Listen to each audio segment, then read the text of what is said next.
Bismillahirrahmanirrahim. Assalamualaikum warahmatullahi wabarakatuh. Teman-teman pemerhati kasus Subang semua, apa kabar? Selamat menjalankan ibadah puasa bagi yang sedang menjalankan. Semoga ibadahnya diterima oleh Allah Subhanahu wa taala. Teman-teman semua, eh, saya lama tidak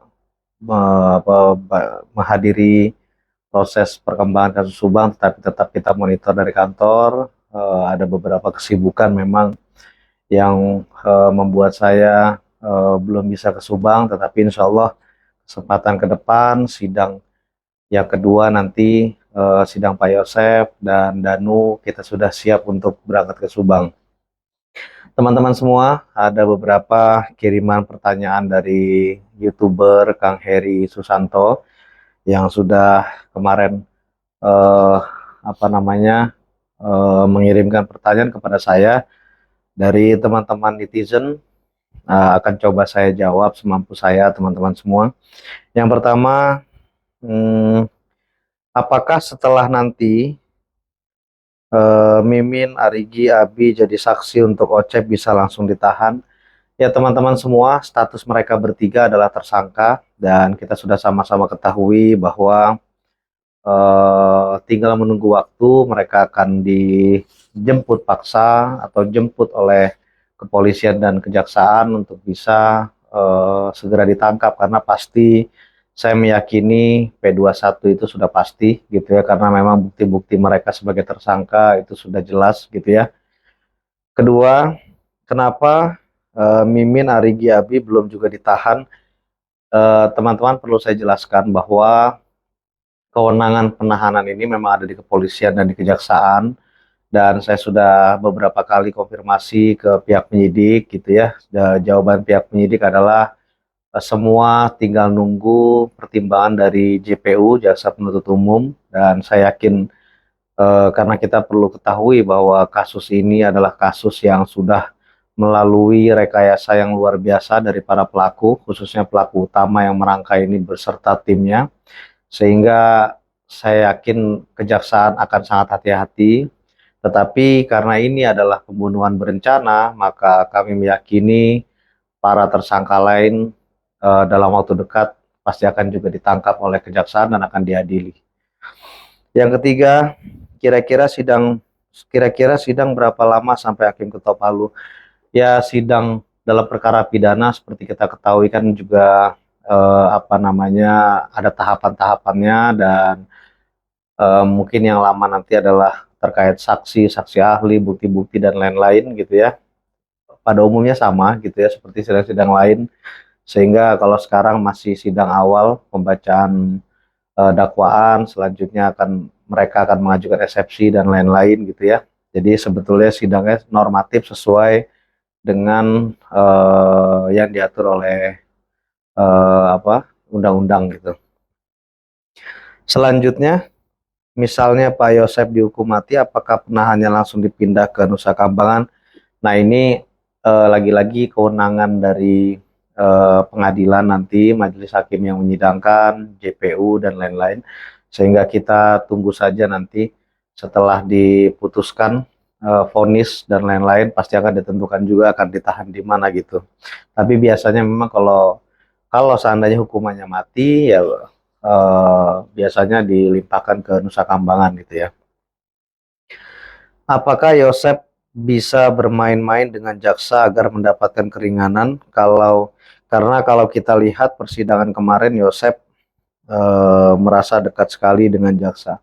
Teman-teman semua, netizen, kita harus percaya bahwa kasus ini adalah kasus yang sangat memprihatinkan. Saya yakin jaksa, polisi itu benar-benar punya niat yang baik untuk menegakkan hukum, menegakkan keadilan, dan kita punya rasa yang sama, yaitu bagaimana caranya kasus ini bisa segera diungkap. Sehingga saya meyakini jaksa akan tetap profesional pada posisinya untuk menuntut seberat-beratnya dan membuktikan bahwa para tersangka ini adalah tersangka yang cukup bukti dan dapat dihukum dengan seberat-beratnya. Jadi kita tetap husnuzon saja bahwa jaksa tetap akan profesional, kami yakin itu. Yang selanjutnya, Mimin Abiarigi belum ditahan, apakah nanti nunggu sidang terus dibui ataukah tetap menunggu P21 dulu, sedangkan sampai sekarang P21 masih menunggu Pak Yosef? Ya, kita tunggu saja teman-teman prosesnya, tapi kami meyakini bahwa ketiga tersangka ini pasti akan segera ditangkap dan akan dilimpahkan ke kejaksaan P21-nya sehingga nanti bisa disidangkan. Karena ini adalah kasus yang berkaitan, adalah pembunuhan berencana. Jadi kami meyakini ketiga ini pasti akan ditangkap. Selanjutnya, tolong tanyain kenapa ada YouTuber mati-matian bela Yosef padahal sudah jelas tersangka dan bukti-bukti pun sudah banyak. Kenapa bisa kayak gitu? Ya, terkait YouTuber ada yang membela si A, si B, membela tersangka, ya ini adalah hak prerogatif dari YouTuber itu sendiri. Kita semua seharusnya punya visi yang sama bahwa kasus ini harus segera dibongkar, tetapi mungkin YouTuber ini juga punya penilaian tersendiri tentang Pak Yosef sehingga dia tetap membela Pak Yosef. Menurut kami sah-sah saja, silakan saja gitu ya. Kami tidak pada posisi untuk mengomentari terlalu dalam terkait pilihan-pilihan ini. Tetapi kami berjalan bersama seluruh netizen, seluruh masyarakat yang benar-benar ingin membongkar kasus ini dengan seluas-luasnya. Jadi kita biarkan saja gitu teman-teman. eh Tanggapan dari Bang Taufan mengenai dakwaan JPU kemarin seperti apa? Menurut saya dakwaan kemarin sudah tepat, sudah bagus, dan saya lihat apa yang masuk dalam dakwaan itu sesuai dengan rekonstruksi kemarin yang kita ikuti bersama-sama. Jadi menurut saya dakwaan kemarin sudah tepat yang disampaikan oleh JPU gitu teman-teman.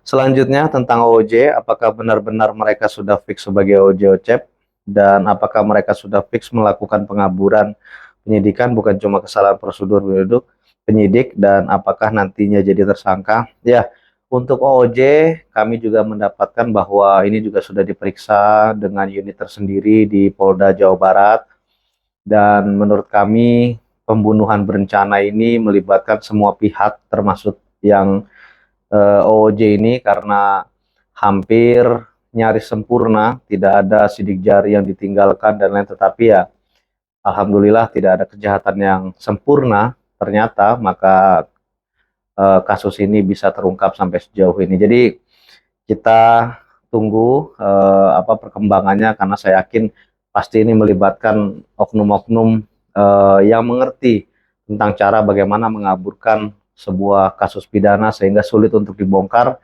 dan kita lihat hampir lebih dari 2 tahun kasus ini hampir tidak dibongkar sebelum akhirnya Danu yang memberanikan diri untuk membongkar dan menyerahkan dirinya sebagai salah satu pelaku yang diperintah oleh tersangka utama yaitu Bapak Yosef gitu.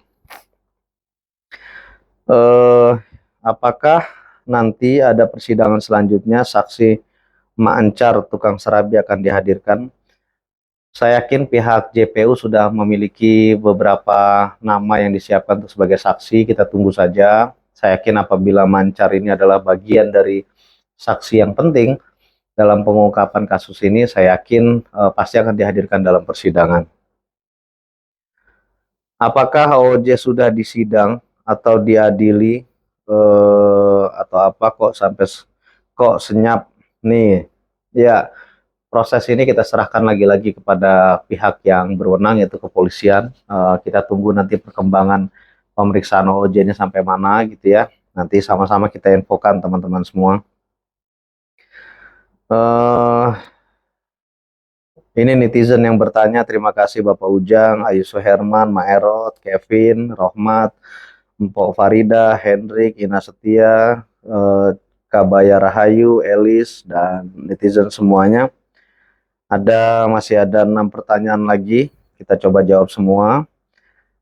Kenapa sidangnya kok dicicil baru 2 tersangka, padahal semua ada 5 tersangka, juga biasanya bersama dengan OJ 9 orang sekalian harusnya disidangkan seperti kasus Sambo, itu kan masuknya pembunuhan berencana. Betul sekali, kita juga sebetulnya berharap demikian, tapi kita harus meyakini bahwa proses ini adalah bagian dari strategi JPU, kita perlu ketahui kembali, saya ulangi, bahwa kasus pembunuhan berencana ini sudah sangat luar biasa terstruktur, diatur oleh para pelaku sehingga 2 tahun nyaris tidak bisa diungkap.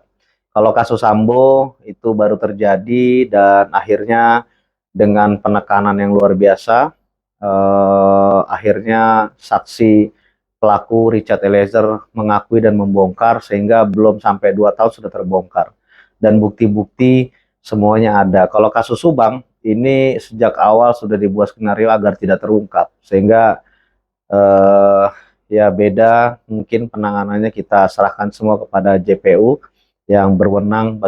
Mereka sedang berjuang bagaimana melawan alibi-alibi para tersangka yang tidak mengakui bahwa dia adalah pelaku. Nah, ini kan butuh strategi.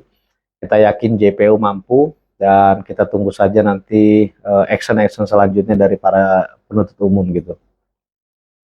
Kedua, dalam mendengarkan sidang tuntutan tersangka biasanya dihadirkan dan disimak oleh keluarga korban dan pengacara. Kenapa dalam kasus ini tidak? Perlu kami infokan bahwa kemarin pada sidang perdana tim kita juga hadir ke sana, tetapi untuk keluarga korban memang mereka belum bisa hadir gitu ya. Kami juga perlu hati-hati membawa mereka ke dalam persidangan karena tingkat emosional mereka pasti sangat tinggi, apalagi bertemu langsung dengan tersangka Pak Yosep gitu kan. Jadi ya, tapi nanti insya Allah kita akan bawa mereka karena ya mereka juga ini apa namanya kepengen hadir khususnya pada sidang kesaksian Danu atau sidang nanti pada saat sidang Danu gitu teman-teman. Apakah nanti dengan berjalannya sidang memungkinkan ada kemungkinan tersangka baru dan kesaksian yang keluar dari mulut tersangka? Itu sangat dimungkinkan, akan banyak pihak-pihak yang akan terbuka karena pada saat persidangan ini memang waktunya pembuktian. Jadi kalau dari tingkat kepolisian tuh hanya berjuang berusaha untuk dapat diduga sebagai pelaku dengan beberapa alat bukti yang dinilai cukup. Nah, di kejaksaan dibuat dakwaan dan tuntutannya sehingga akan diperiksa di pengadilan. Kita yakinlah semua pasti akan terungkap dalam persidangan ini. Kenapa tidak ada teguran dari pihak JPU ketika Pak Yosep nyelonong berdiri dan mengajak ngobrol kepala JPU? Kok tidak ada yang tidak ada sopan dan disiplinnya, terlihat seperti asal-asalan, harusnya ditegur dong. Ya, teman-teman semua, memang kadang-kadang dalam persidangan ada hal-hal seperti itu bisa terjadi, tetapi yakinlah bahwa JPU semua juga punya penilaian atas masing-masing tersangka. Majelis hakim yang memeriksa juga pasti punya penilaian juga. Jadi kita semua pasrahkan dan serahkan kepada JPU dan majelis hakim yang memeriksa gitu teman-teman. Jadi itu pertanyaan dari Kang Heri sudah saya jawab semua. Mohon maaf apabila ada yang kurang dari jawaban saya. Tetapi pada prinsipnya kita kawal kasus ini sampai tuntas, sampai selesai.